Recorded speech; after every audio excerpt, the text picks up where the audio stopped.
Yan, isang magandang hapon po sa lahat ng ating mga mahal na manonood. Saan man po kayo ng panig ng mundo naroroon, isang magandang hapon po sa inyong lahat. Welcome back pong muli sa akin pong YouTube channel na ATS Tambayan, ang tambayan ng bayan. Ngayon pong hapon mga mahal kong manonood ay magluluto po tayo ng banana pancake. Yun po ang ating lulutuin ngayong hapon. Sarap na gawing pang merienda, masarap pa rin gawing pang almusal. Isasabay lang sa kape. Basta't may kape o kaya soft drinks, talo-talo na. Ayan nga po mga mahal kong manonood, binabalatan na natin yung isang piling ng saba. At siyempre pagkatapos po nating balatan, dudurogin po natin yan sa pamamagitan po ng tinidor. Kasi wala naman po tayong lupakan dito, kaya dyan na lang po natin dudurogin yung saging na saba. Malapit na po yan mga mahal kong manonood maging overripe yung saging na saba. Kaya medyo dali-dali na nating durugin. Kaya lang, ang gagawin natin, dahan-dahan pa rin ang gagawin nating pagdurog. Gawa ng, pag nagkamali po tayo ay baka tumalon yung saging. Baka biglang tumalon sa lagayan natin. Kaya, hinay-hinay, ika nga. Slowly but surely. Yan ang ating pinaka-muto. Dandahan lang. Basta't sigurado.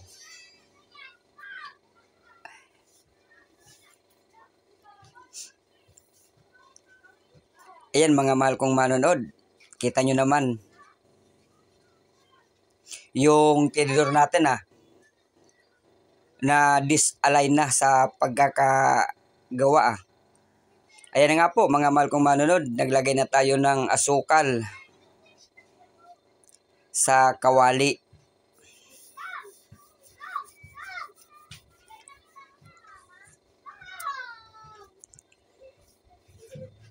At syempre, naglagay na rin tayo ng cornstarch. Yan, haluin muna natin yung cornstarch tapos yung asukal na puti. Asukal na puti ito mga mahal kong manonood. Bago tayo maglalagay ng tubig para hindi po magbuo-buo. Yan po ang sikreto o ang teknik para hindi magbuo-buo yung cornstarch o harina. Kailangan i-mix muna natin sa asukal bago natin lagyan ng tubig para hindi siya magbuo-buo. Talagang malulusaw talaga siya.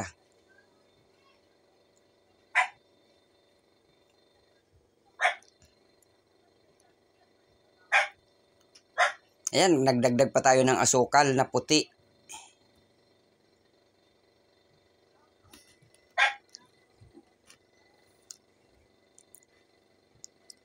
Medyo naiiba ito mga mahal kong manonood. Kasi ang karamihan natin na nakikita ay ino-oven yung tinapay o yung ginagawa nila. Sa amin naiiba naman siya.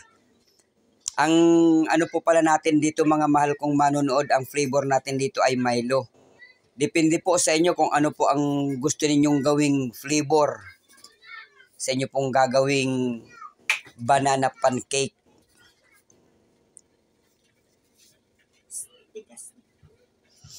Ayan na nga. Medyo umuusok-usok na. Yung ating yung cornstarch na may asukal at may halong Milo.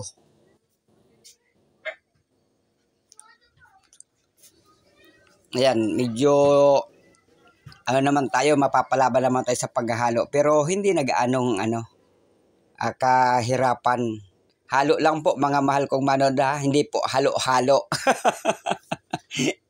Halo lang po.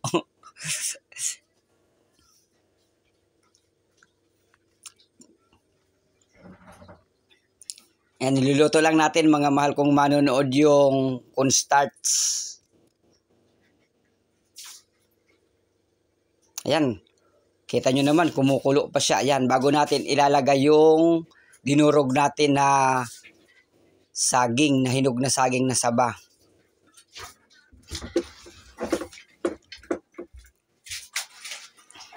Ayan, kaya na iiba po yung ating gagawing pagluluto. Kasi yung ano, yung iba talaga mga mahal kong manood, pag ano niyan, ino-oven sa amin naman hindi namin inaka-oven. Niluto namin para maganda. Lahat naman siyempre maganda. Kaya lang yung sa amin naiiba. Kumbaga ano, ibang style, new look ika nga.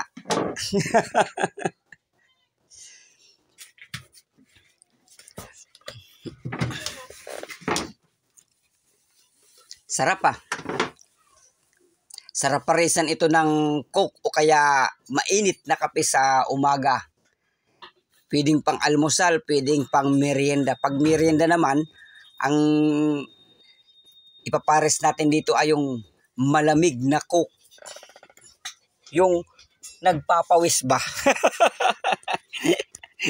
Ika nga, yung may pawis pa.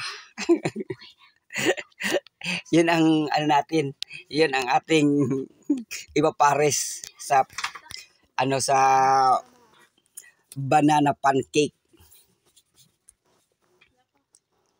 Yan, halo dito, halo doon.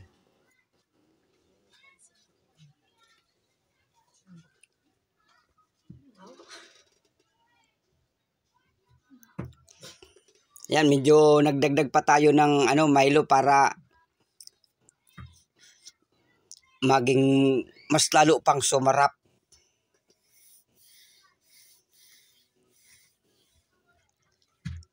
Ayan, kinakita nyo naman mga mahal kong manonood, naglagay pa tayo ng margarine.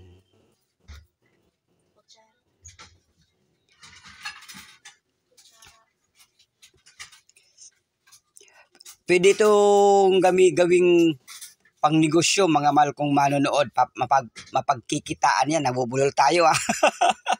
Kaya nga siguro natin mag-tongue twister, ika nga. Kasi konti lang ang puhunan mo eh. Pero malaki ang kikitain mo dito mga mahal kong manonood.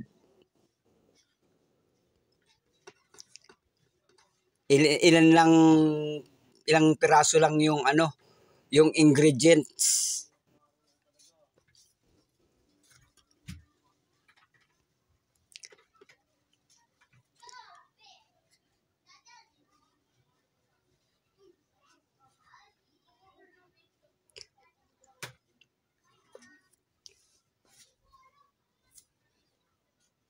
Yan, pare-pare lang ang halo. Kailangan lang tiyagaan natin maghalo. Ika nga, pag mayroong tiyaga, may nilaga.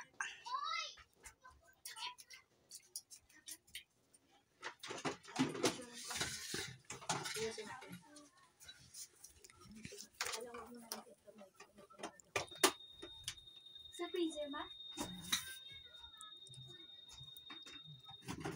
Ayan, nagdagdag pa tayo ng ano cornstarch.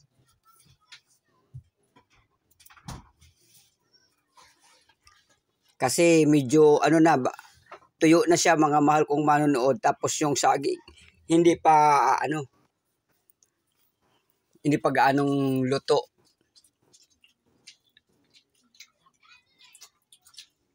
Kaya nagdagdag pa tayo.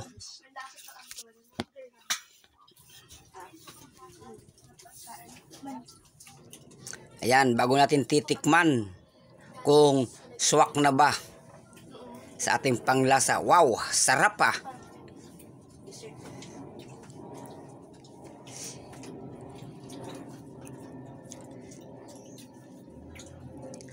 Ayan na, yan mga mahal ko manod yung inayos natin kanina na ano, na cornstarch. Kasi nga gawa ng hindi pa po gaanong luto yung ano, yung saging. Tuyo na. Kaya nag-additional tayo, nagpahabol tayo. Pero wala namang problema kahit na hindi pa gaanong luto ang saging, kasi mga mahal ko manod, ang saging naman na hinog kahit na hindi mo lutuin ay pwedeng kainin. Kaya lang mas maganda yung luto talaga siya. Kasi naiiba yung ating ginagawa.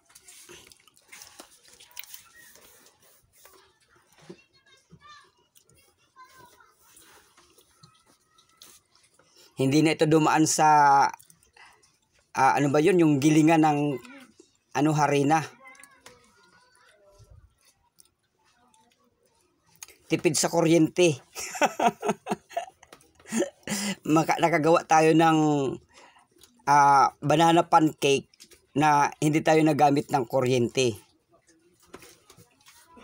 At hindi rin tayo nagamit ng oven.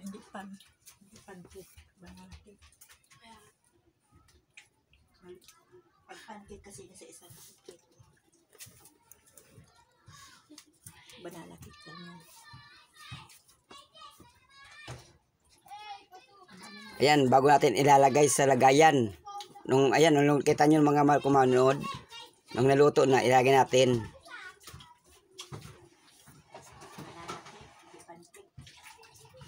Ayan yung mga mahal kong manood, yung finished product. Ayan, mayroon pa tayong inilagay na kunting mani o peanut.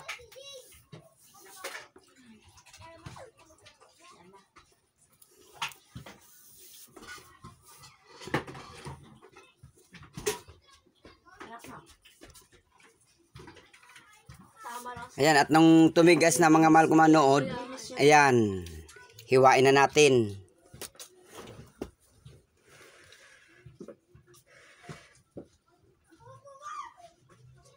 Siyempre, dandahan lang tayo sa paghiwa dahil baka tumagos sa lagayan natin.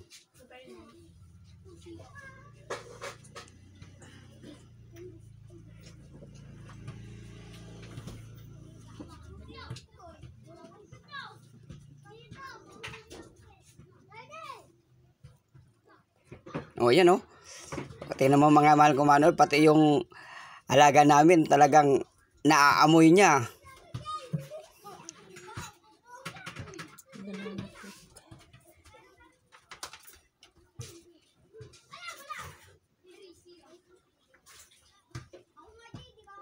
Para yung pudding. O, tingnan nyo mga mahal ko manood yung ano, yung nung mahiwa na. Nagawa ko ng butche. Ayan, maraming salamat. Bye-bye. I love you all. God bless to one and all.